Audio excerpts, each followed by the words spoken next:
We now commence Plenary 1 of the 12th Social Business Day.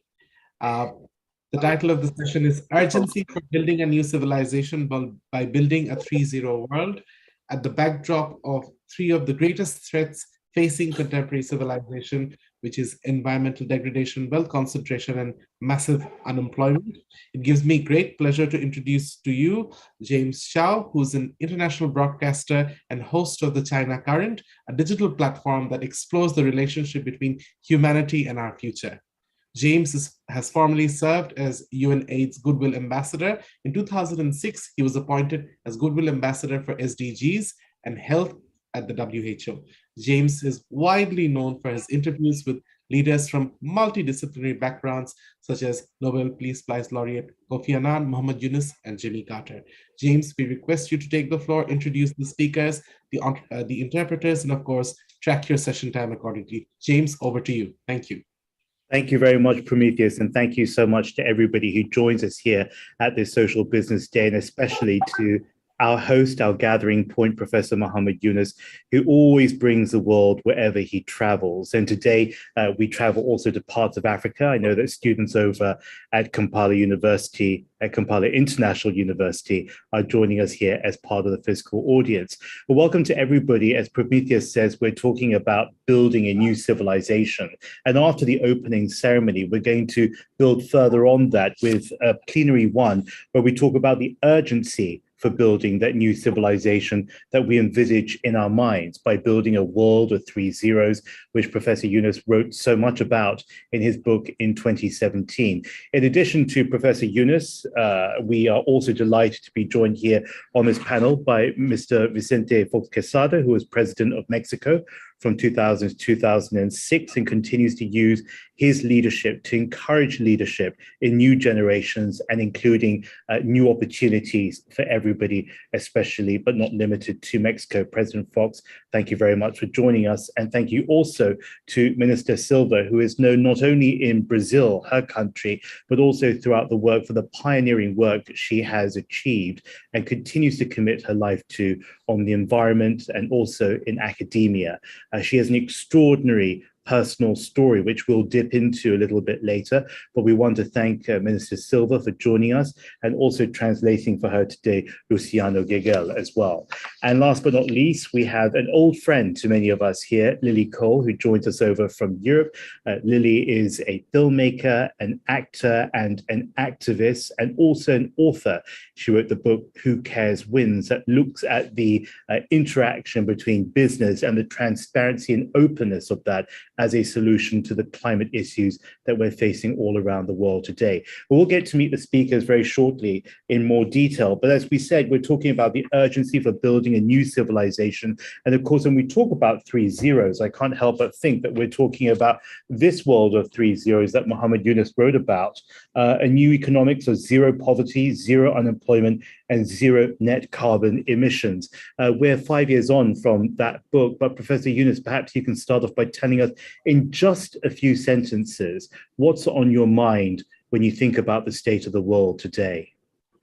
Well, thank you, James, for that question, because that's what I've been trying to explain.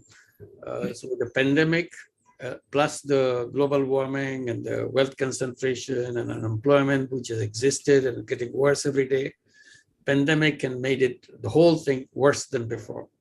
And it came in a kind of created a symbol. Vaccine became the symbol of the sickness of the present civilization, how it became non-operative. It's not possible to survive, let people survive on this planet.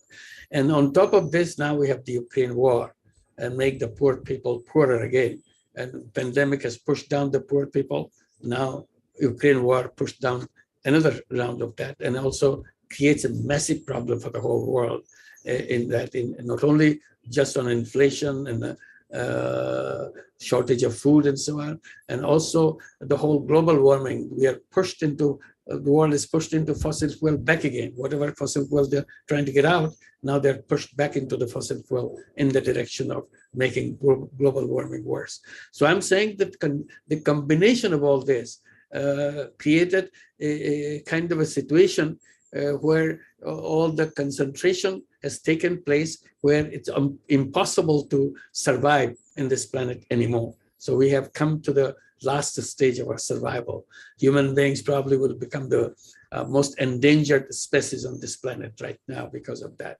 And the reason that I'm trying to explain that there's urgency part of it, because I'm saying the present situation doesn't give any chance of any solution. You can make cosmetic changes here, cosmetic steps there, but the real solution is not within the system anymore. So we have to get out of the system and move on to create a new civilization. And a characteristics that I try to put into that new civilization, I said, the current civilization has turned us into human robots. We are no longer human beings. We are robots. We are driven by greed. We cannot think anything but money. So money is our life, and we cannot escape that path of money. So I said that we have to abandon this civilization based on greed and create a civilization which will be based on human values. Today we have sacrificed all the human values in the present civilization. So we bring back in full strength all the human values and create a new civilization. So we are at that critical point right now where we can take that step, and tiny little step will probably take us in the direction that we want to go. If you start making that move, the decision making of creating a new civilization is the most important aspect right now. Make up our mind that you can't carry on with the old civilization. We have to create a new civilization based on human values of sharing and caring. That's what I was trying to put together. Well, we've willingly given up human values, apparently in the name of human progress, which of course isn't the case. When the book came out 5 years ago, long before the pandemic hit us, you talked about the broken capitalist engine as having failed most people in the world, that in its current form, that's the 2017 form, it inevitably leads to rampant inequality, widespread unemployment, and environmental destruction. I wish that you weren't right, but everything you wrote was so present. But I will come back to you for the solutions, because you dedicate the book to the young generation who you say will build that new civilization that we're here to work on today. Professor Yunus, thanks very much. As we cross over now to President Fox over in Mexico. President Fox, of course, we all remember you from your time in elected office, but of course now for your work at CentroFox, where you try to empower leadership in people to make opportunities inclusive to more and not only to the few. But to this day, you say that you continue seeing poverty as the central issue that's holding people back. Just very briefly speaking, what are the interactions with poverty that you can continue to see today, the examples of poverty that move you today? Well, thank you very much. Good morning, everybody. Professor Yunus, my pleasure to be with you this day. You look exactly like you did look 20 years ago. What are you eating? What are you doing to keep you so healthy? Thank you. But anyway, let's get to the matter. Number one, I'd like to throw to the audience a optimism look based on the recent 3 decades that we have gone through. We, the world, seem to have found the formula to tackle these 3 issues in a different intensity, each one of them. But no doubt that in those 3 decades, we added to middle classes millions, billions of people around the world. Number 2, we did bring all those kids, millions and billions, to universities, to education. And number 3, we extended our lifespan close to 10 years. So that's not something that is non-important, but it is 10 years more to use them to tackle these key issues of environment, jobs, and distribution of income. So the world has done some cycles of excellent development, some cycles of reduced development, but always walking ahead. So this message is to improve, to increase our expectation, our hope for a better future. Now, as long as we've been doing this great effort, at the same time, we don't seem to be the end of the results that we're looking after. In this new era, in this new day, we must re-energize ourselves, re-oxygenize ourselves. The pandemia came in like trimming a tree and really brought a lot of desperation, a lot of sadness, a lot of difficulties, and stopped the way the world was moving ahead. But we overcame it. That shows how powerful humankind is. It can go over disease and it can keep on moving.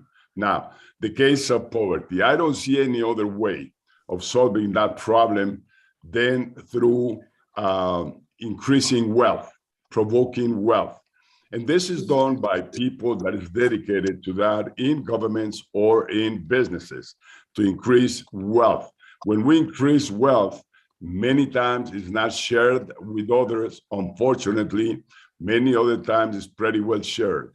So we should look at which countries and which economies have done it and have done it well. I can think of countries in Europe like Norway, like Sweden. I can even think on China, on this expansion, incredible expansion and growth that they have had this last 3 decades. But it still remains huge amount, billions of people in poverty. What we need for them is to equip them. 2 things. 1, leadership. This is that power we'll have within to move ahead, to accomplish great things in our lives. If we have purpose, if we know where we're going, and we discover our leadership, many new people, leaders will join in, and maybe we can tackle these problems on a shorter term. So better persons, better equipped leaders. Number 2, indispensable, besides leadership, is education. There is only one way you can change a nation in 1 generation, and it's through education. When you equip one kid with education, it can really move ahead. So that would be my first thoughts that I drop in, and anxious to hear from the rest of you. Thank you very much, President Fox. We used a word over there, which is so important, the word purpose, because it gives us a reason to be, it gives us dignity, it gives us a reason to wake up in the morning and to power through the day. But also, Lily Cole, I mean, you've written this book, which I haven't read, but I'd love to read it. And I'll come on to that later. But added to purpose, there surely has to be something that's called duty. And you said it's a responsibility to happen to be alive at this very moment when scientists are telling us that we're facing an existential threat. Every person, every business, every government, especially those with the privilege of choice and power, needs to play a part in the transformation towards sustainability. And I know you mean that more broadly, not just in one area. What do you think about the world today as you see it? Thank you, James. Lovely to see you and to see Yunus and to meet the others today. I've got a slightly noisy cat on my lap in case you hear her. Forgive me. How do I see the world? I think, in a way, what's been playing out the last few years is not surprising. I think that it's probably not surprising to most climate scientists, for example. The pandemic, for example. There was a lot of scientific literature warning that there was an increasing risk of pandemics previous to COVID because of the same actually factors that are driving the climate crisis. And the UN did a report on that came out shortly after COVID, and a few others too. We see the connections between what's happening now in the Ukraine and the energy crises, as Yunus spoke to, as well as poverty and food security. And I think what I feel is that we just have to realize how connected our different issues are, and that many of the social challenges that we have today are also connected to the environmental and economic, the environmental challenges and the economic structures we have in place. So understanding that complexity. it doesn't make it an easy problem to solve. I've been a huge fan of Yunus's work and social business. It's why I came to the Social Business Day in Dakar many years ago, because personally I think that we need to use the huge powerhouse that is business and capitalism to try and address some of these challenges.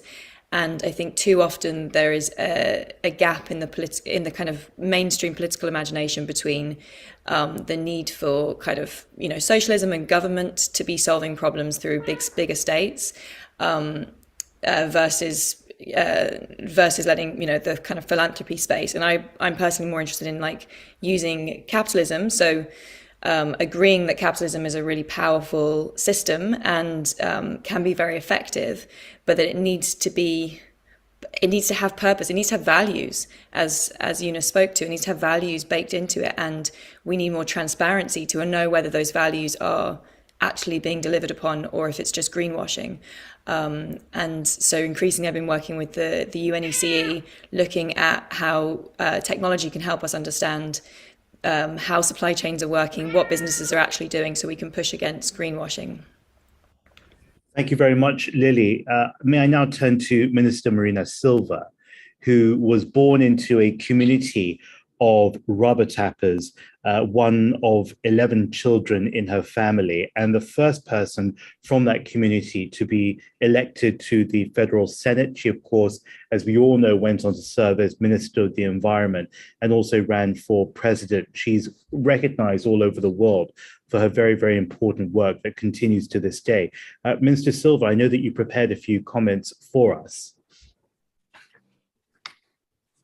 Senhoras e senhores, caríssimo professor Yunus, é um prazer poder estar nessa conferência com todos vocês e inspirada pela proposta de mundo 3.0, que busca zerar emissões de carbono, zerar a concentração de riqueza e zerar o desemprego, faço aqui a minha contribuição nesta importante plenária.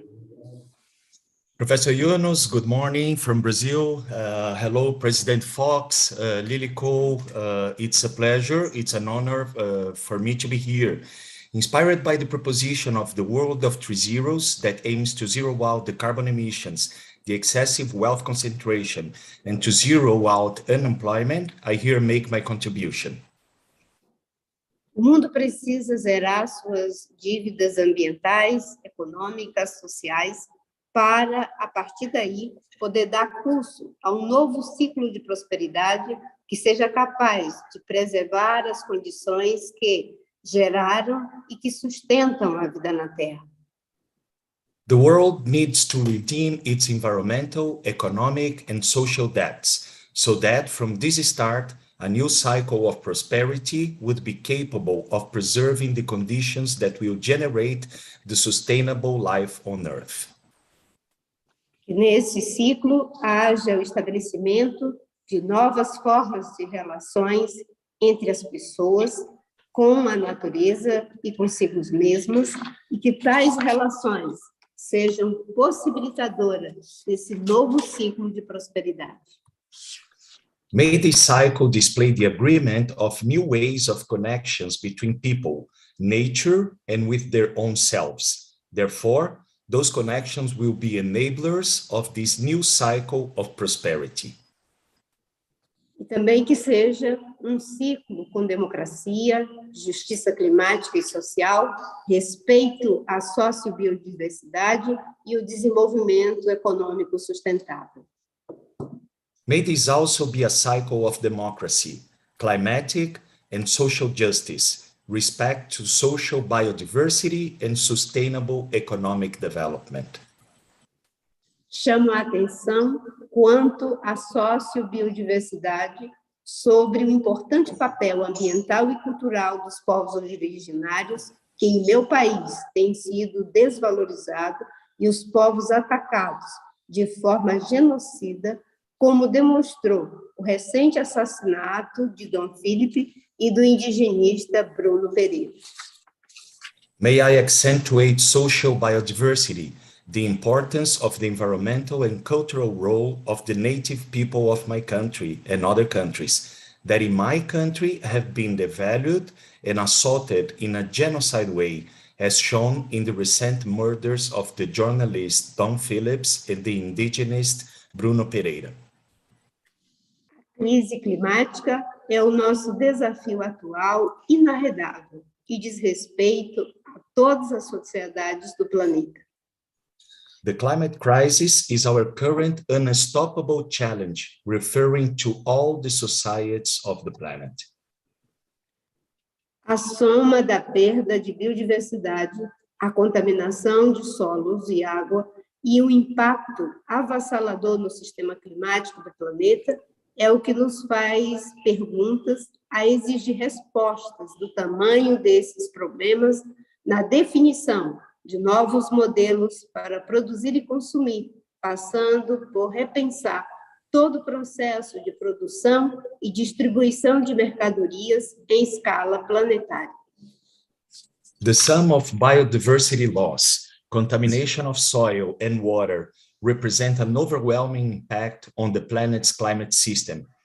It's what makes us question and demand answers as big as those problems in definition of the new pattern to produce and consume, rethinking the process of production and distribution of the merchandise in the planetary scale.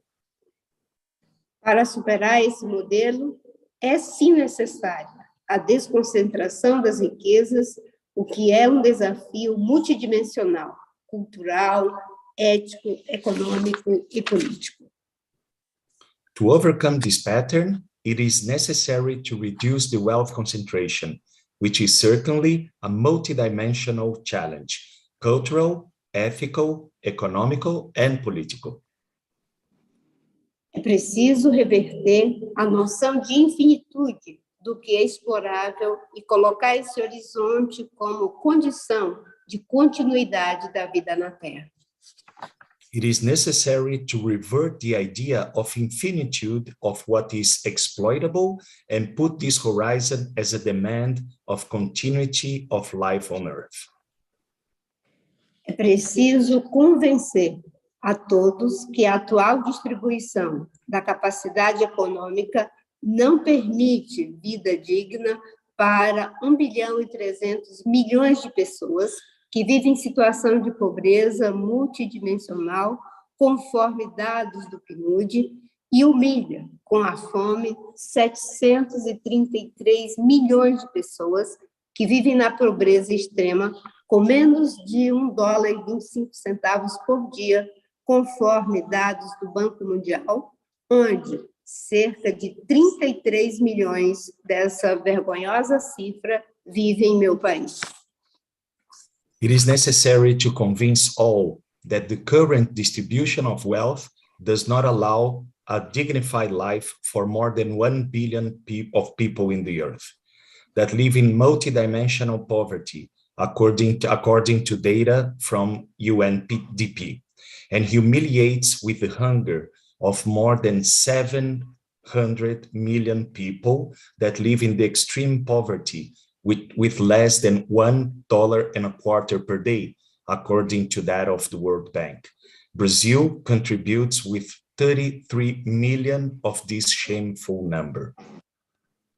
Isso é um escândalo social que precisa constranger os governos e o mundo corporativo de todos os países. Muito embora o ODS número 1 tenha posto como meta superar essa situação até 2030, o que vemos é a pandemia da Covid e a guerra da Ucrânia, agravando esse cenário, com a desorganização das cadeias produtivas, a crise energética e a inflação dos alimentos em todo o mundo.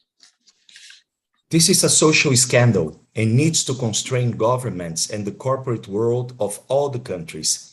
Even though the SDG number 1 has set as a goal to overcome this situation by 2030, what we can see is with the COVID pandemic and the Ukrainian war was the aggravation of the situation as a result of the disorganization of the productive chains, the energetic crisis, and the inflation of the food all around the world. Finalizo desejando que a grandeza desse projeto do querido amigo professor Yunus, seja através do Yunus Centro, possa alcançar o senso de humanidade que habita em todos nós. I conclude this wishing that the greatness of the Social Business Day can reach the sense of humanity that lives in us. Desejo também que a percepção do que está afetando negativamente a vida como um todo possa se estabelecer como prioridade ética e política em decisões que sejam capazes de priorizar os recursos humanos, tecnológicos e financeiros necessários à realização dessa empreitada nas ações de todos que podem auxiliar nessas metas, como os governos, empresas, formadores de opinião, comunidade científica e, sobretudo, na mobilização política ativa, constante e consciente de todas as sociedades onde os jovens ocupam um papel político central nessa imprescindível mobilização. I also wish that the perception of what is negatively affecting life as a whole can establish the ethical and political priority on decisions that are capable of prioritizing the human resources, technological and financial, that are necessary for the achievement of the goals like governments, businesses, opinion makers, the scientific community, and overall on the elevation of the active politics, constant and conscious of all societies where the youth take a central political stand in this indispensable mobilization. Thank you. Muito obrigada. Thank you very much.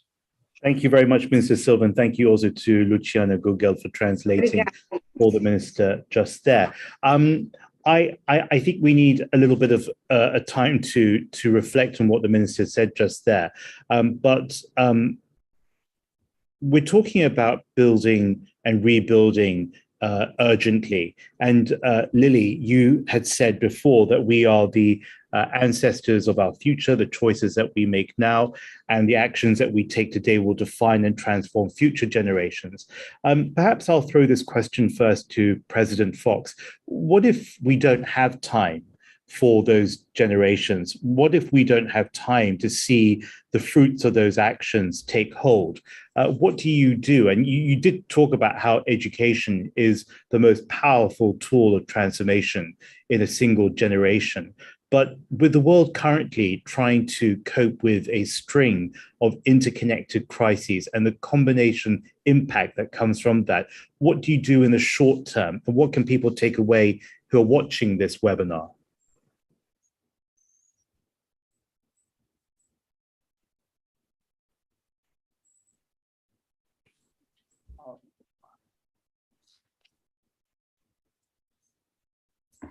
President Fox, I think you're on mute. We just have to unmute yourself, please. Yes. Thank you. Thank you. I think we're living in a world where it's extremely dispersed. A lot of huge activities that are highly welcome, but micro presence. We need to take the micro and convert the micro and convert it into macro. So what we have is this huge dispersion, no world leadership, nowhere, not even the Pope. So we need to concentrate our ideas in just a few strong driving ideas and programs, because leadership is great when it thinks, when it plans, but the real case of a leader is to execute, is to make things happen. And this is what we don't see.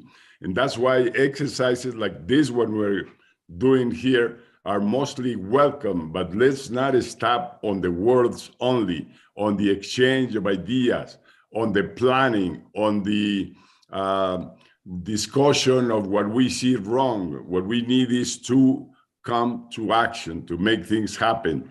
And that's where one leader can do that. One leader with a name and a face has all the potential and all the power to convert things into real results and real activities. This is my point, and I don't find exactly how we can accomplish this.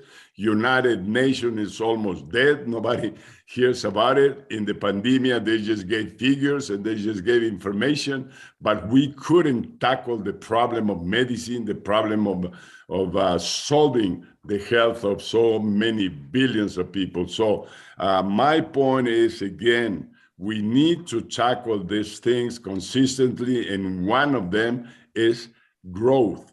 It's economic growth. And this is only done by investment, and those who invest, unfortunately, we have some of them that are good people, nice with humanity, with compassion, but most of them are voracious to eat, to get more money.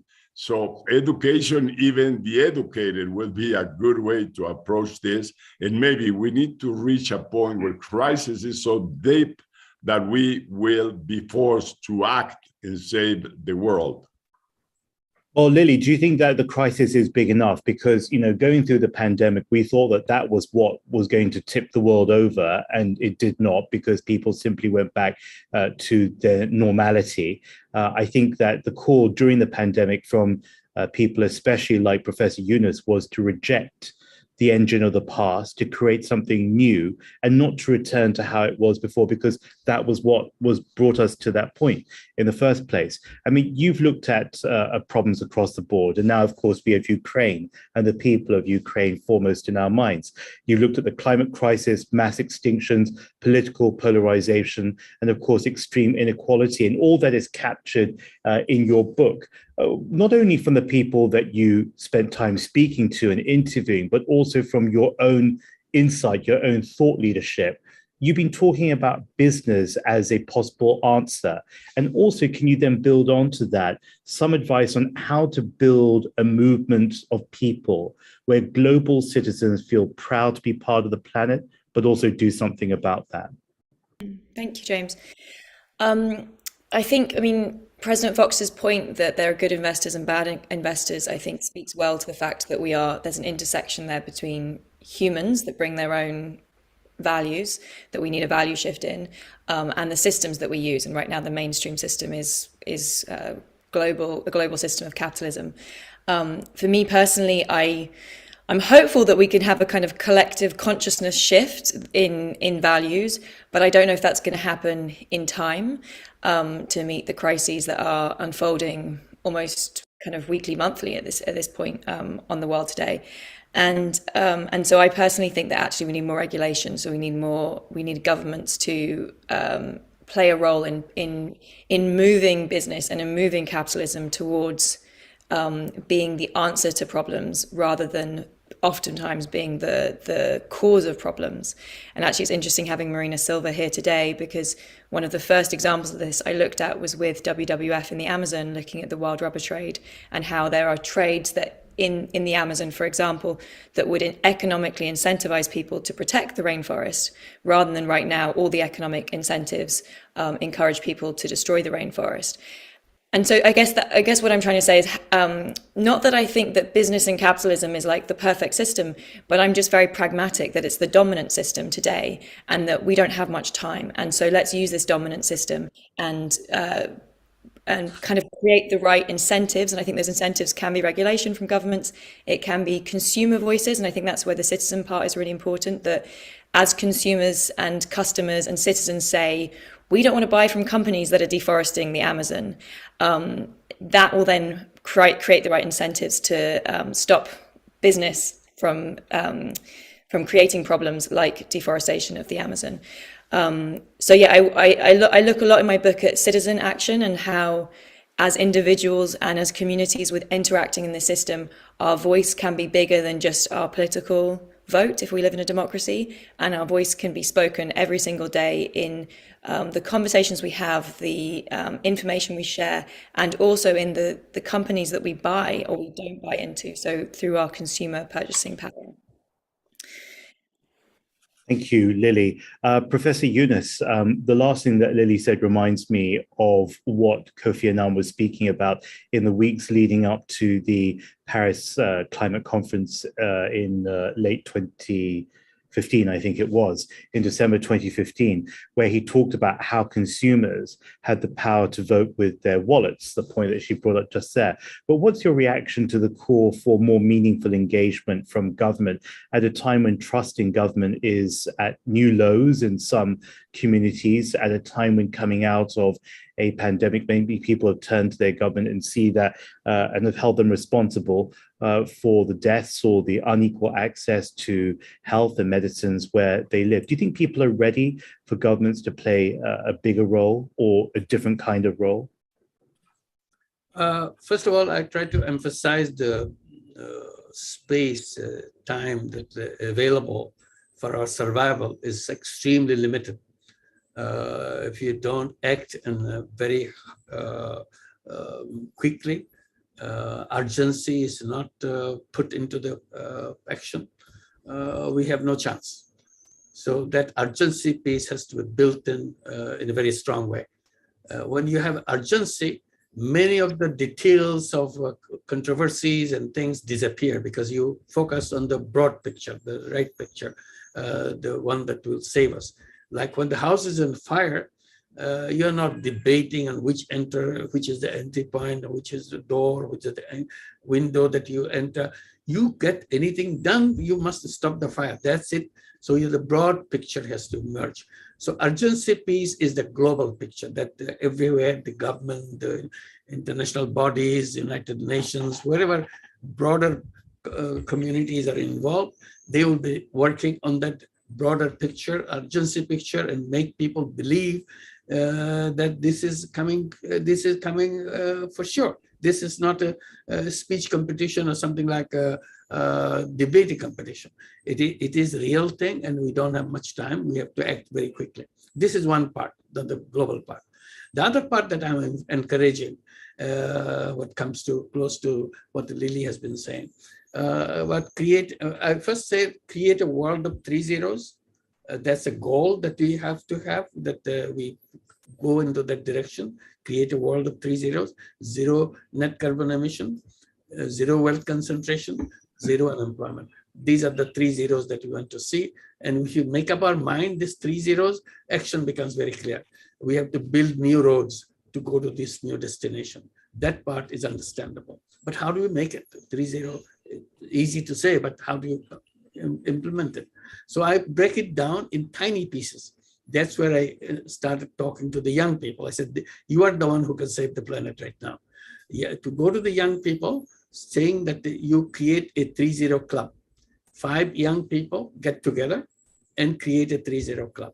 The purpose of the club is that each member of the club will review his or her own role, how much he or she is contributing to global warming personally, and how much she is contributing to wealth concentration, how much he is contributing to unemployment, and so on.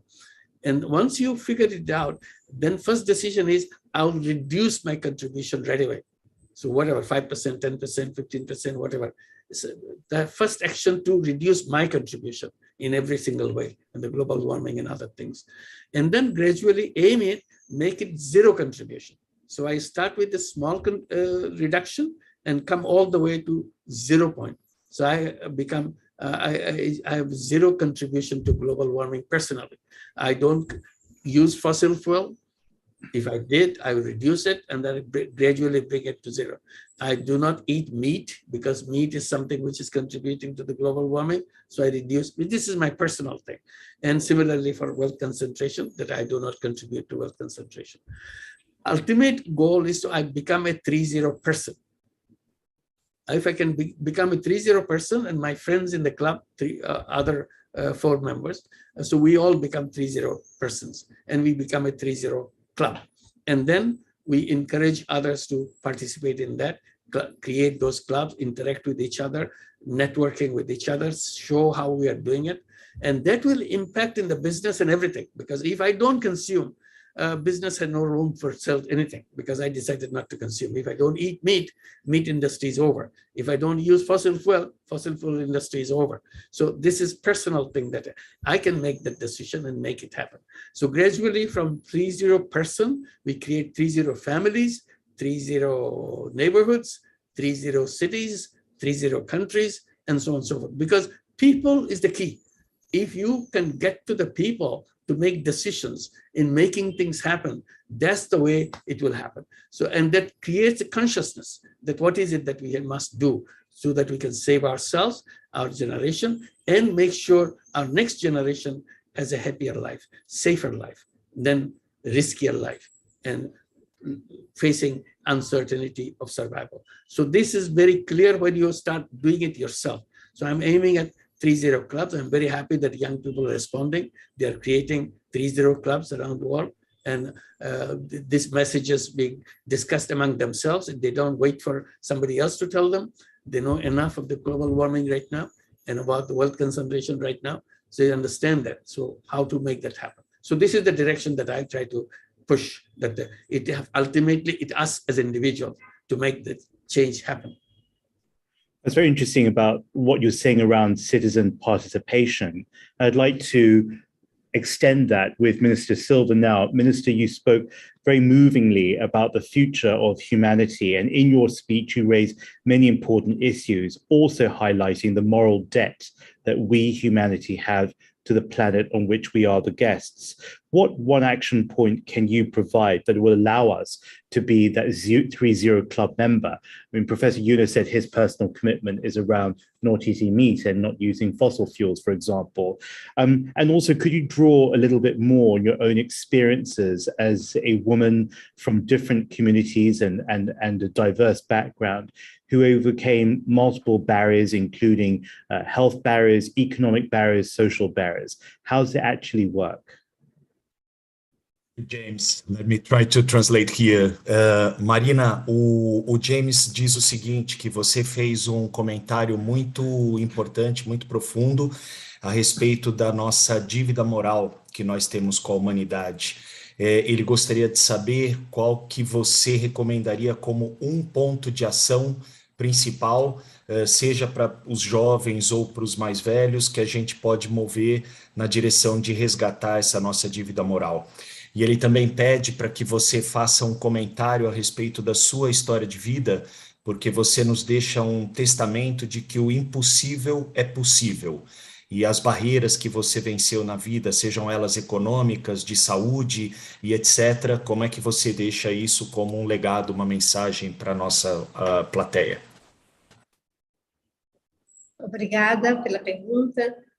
Acho que ponto fundamental, pensando nesse grande desafio de zerarmos os problemas de natureza social, zerarmos os problemas em relação ao meio ambiente, com o grave problema da mudança climática e todos os esforços que precisam ser implementados, é da mobilização consciente das pessoas. Essa mobilização tem que considerar esse tripé como sendo a base das suas ações, porque boa parte dos problemas que nós enfrentamos já existem respostas técnicas. O que falta é o compromisso ético de colocar esses conhecimentos, os recursos humanos e financeiros, os meios tecnológicos para resolver esses problemas. De sorte que a mobilização da sociedade deve levar a que se coloque todo o nosso conhecimento técnico a serviço dessa ética de que não tenhamos pobreza, não tenhamos a destruição do planeta e que possamos criar novo ciclo de prosperidade. Difficult to do the live translation right away, but basically what Marina is saying is that mobilization is the key. is the key factor for us as society to try to tackle the very serious issues that we are facing, being them environmental, social, and economic points that we are facing, challenges that we are facing currently. Marina, a respeito do seu histórico, como é que você deixaria uma mensagem a respeito da superação das barreiras, sejam elas de saúde, econômicas e sociais que você teve na sua vida? Acho que o que aconteceu com a minha realidade, da minha família, é o que afeta milhões e milhões de pessoas em todo o mundo.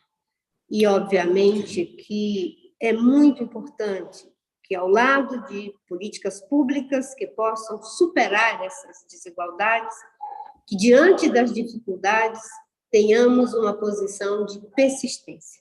Geralmente, quando as pessoas me perguntam como foi possível essas superações de extrema pobreza, dificuldades de saúde, e como que eu me mobilizava, eu sempre dizia que não era nem otimista, nem pessimista. Eu era persistente, continuo persistindo, acreditando que é possível não destruir as florestas, preservar os povos originários, combater desigualdades para todas as pessoas e que não tenhamos exceções, que pessoas com educação, com saúde, com vida digna, seja a regra. Marina says that what happened to her life was only one case in billions of cases that happen daily basis across the world.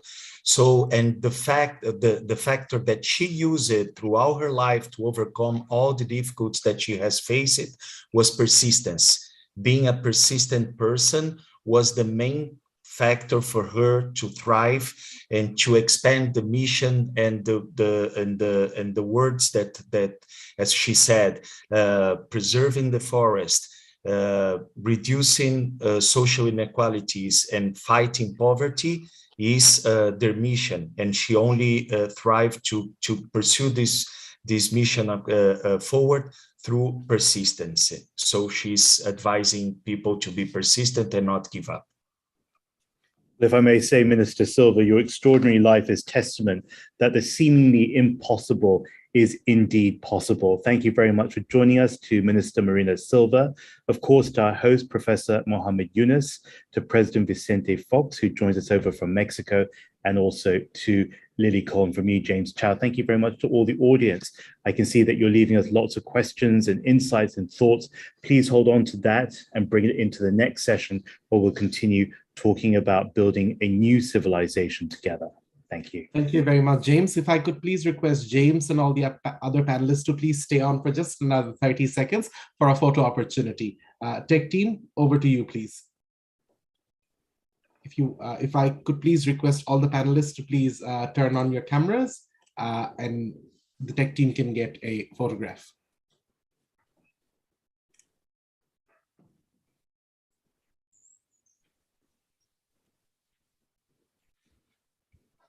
Okay, thank you. Thank you. Thank you very much. Thank you, President Fox. Thank you, Marina. Thank you, Luciano. Lily, thank you. And James. Thank you. Thank you very much. Thank you, Professor Yunus. Thank you all. President Fox, it was a pleasure. Bye-bye. Bye. Bye. Bye-bye. I request the audience once again to please revert back to your Zoom tickets, go back to the lobby. The next session is about to start in just about 5 minutes. Thank you, everyone. See you in the next session.